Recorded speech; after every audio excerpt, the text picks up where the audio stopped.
ஹே பாட்டி ஒண்ணு தொடங்கட்டுமா, அதிரடி களப்பட்டுமா, கேம்பெயின தான் திறக்கட்டுமா, மைக்க கையில் எடுக்கட்டுமா. ஒரு நிமிஷம், நான் சொன்னேன் ஷாம்பெயினை தான் திறக்கட்டுமான்னு சொன்னேன். ஷாம்பெயினா? என் காதல் கேம்பெயின் கேட்டுது. டே மப்பிள் அப்படிதான்டா கேட்கும். கரெக்டாக கேளு.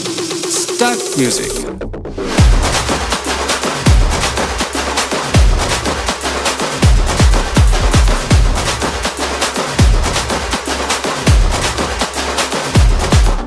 ஹே பார்ட்டி ஒண்ணு தொடங்கட்டுமா, அதிரடி களப்பட்டுமா, ஷாம்பெயின தான் திறக்கட்டுமா, மைக்க கையில் எடுக்கட்டுமா, இடி இடி